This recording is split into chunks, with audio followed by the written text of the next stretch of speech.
I think I was about 9 or 10. Coming out of my bedroom one day because I could hear something, and actually it was my mother crying. I was like, what's going on? And she sort of basically said, well, you have a brother. You know, that was put up for adoption when I was very young, when I had him.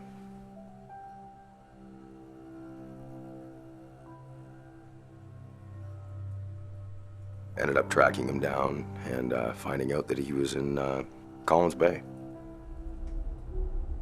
I just remember being, oh, wow, he's in jail? Really, what for? What did he do? And later on found out it was, you know, bank robbery. Oh, cool. They got these huge wrought iron metal doors. You gotta go in, wait for one point, and one door closes behind you, and it was that clink. You look around the room and you definitely see some guys that was just like, holy smokes, like it's like, wow, I definitely don't want to be in here.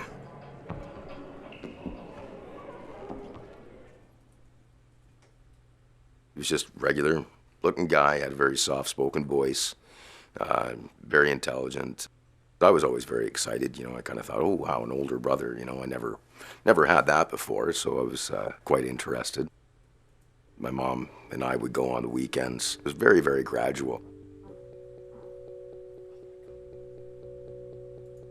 It never really got into any real bonding until we ended up having trailer visits.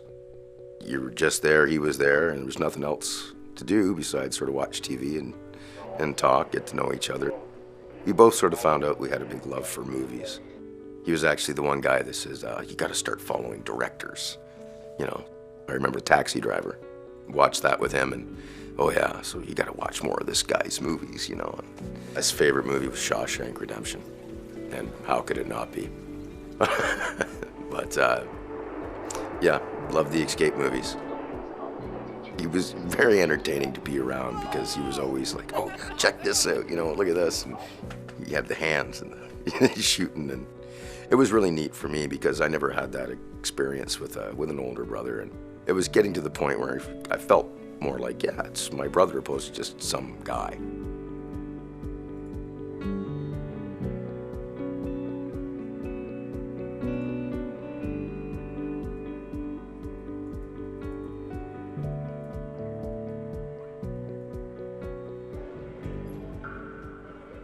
He was constantly incarcerated for one thing or another.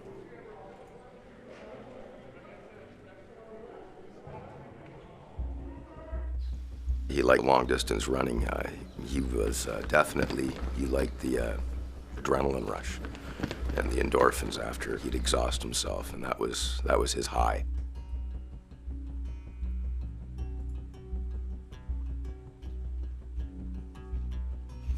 There was, I think, always an ulterior motive.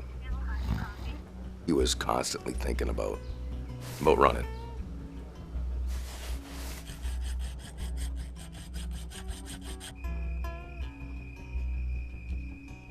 Out there on the run, and you're running, and being if you're an endurance runner, that's definitely an ace up your sleeve.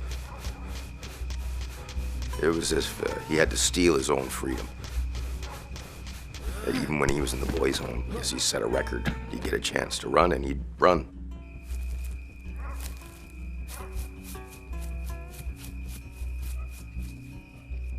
Get caught, come right back, start all over again. Compiled more and more time. I remember my grade 8 graduation, the one time when Ty was supposed to come out and, you know, be in a family situation outside of prison, which was kind of exciting. And we were at the church waiting. And there was no show. Meanwhile, he actually convinced his escort. We were meeting at a restaurant. They sat down, waited. And he goes, well, I guess maybe I'll just call them.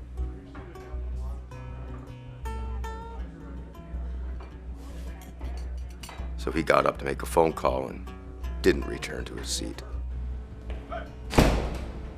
My mom got the phone call and said, yes, Ty's at large. Big alert was out. And myself, the way I felt about it, I'm like, just run, man, run, don't get caught.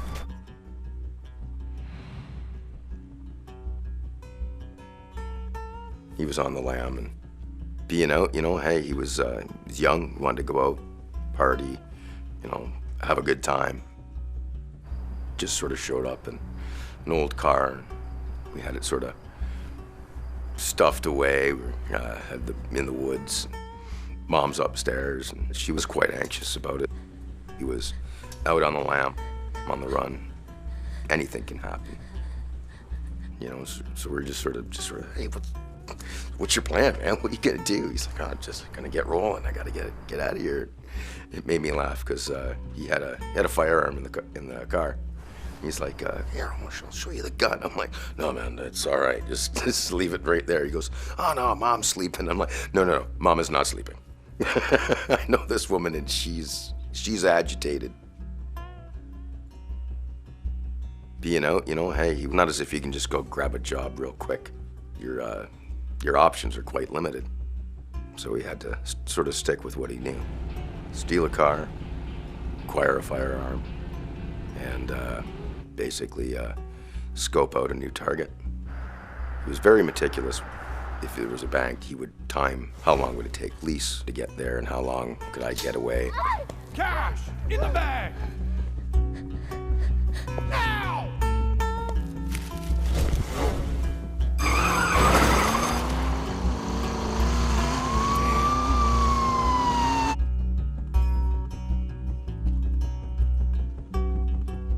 When I first met him, I think he probably had like 3-4 years to go out of his sentence.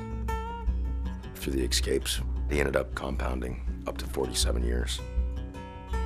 You murder somebody and you don't get 47 years, They basically beached him in Kingston.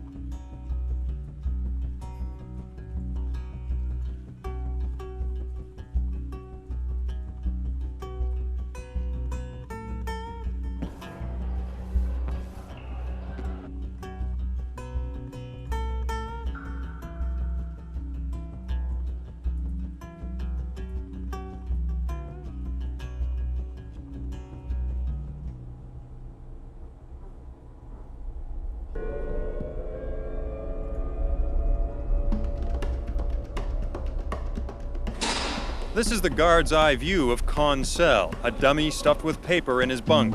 On his calendar, the date of his escape, marked fishing trip 99. While guards thought Tyrone Conn was in his cell, they checked as many as 5 times. Conn had actually hidden in a repair shop, working for hours with the material he needed for his getaway. When it was dark, he crossed an exercise yard to the outer wall.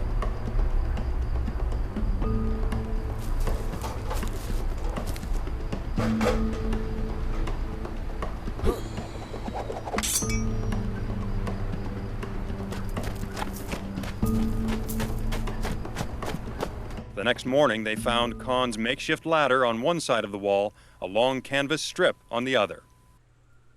Tyrone Conn came over the wall about here. Prison officials won't allow cameras inside while their investigation is underway, but you don't have to be inside to get a sense of what an improbable feat Conn managed to pull off here.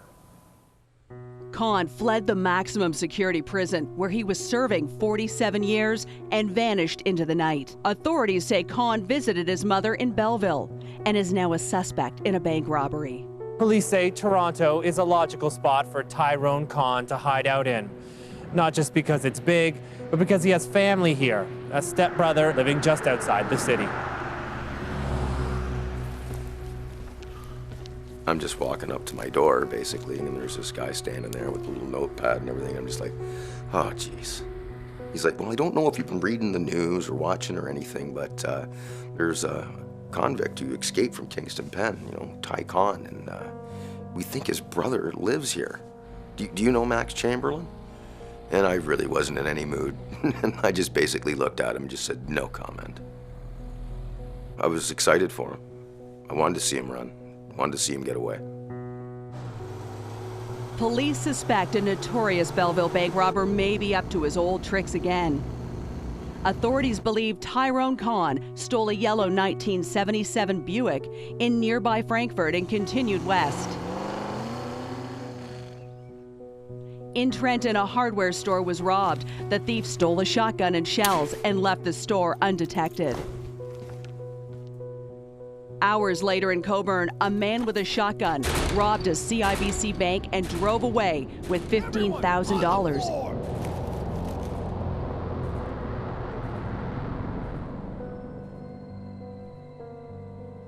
My own fantasy was, hey, he's gonna get out of here, he's gonna fly away somewhere, and hopefully he'll be on a beach, just relax and enjoy. But unfortunately, that was just a fantasy. Tyrone Conn's 2 weeks of freedom ended violently last night in the basement of a house in Toronto. I ended up getting in contact with him with cell phones, so they were talking back and forth, trying to negotiate a surrender. I'm sure he didn't want to go back to prison, and I guess the only thing that he could have did was he ended up turning the gun on himself to say, stand back.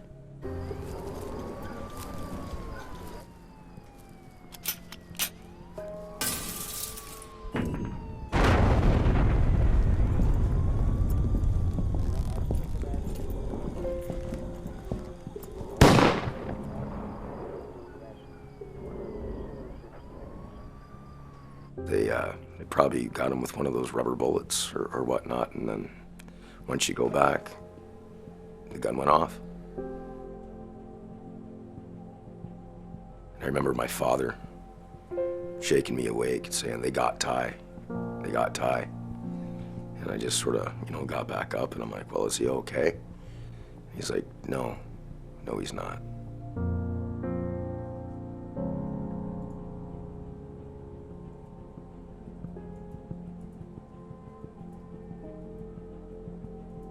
Ended up having to ID Ty down at the morgue.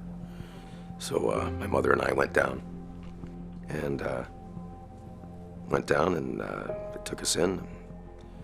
Just like opened the door, slide it out, and there he was.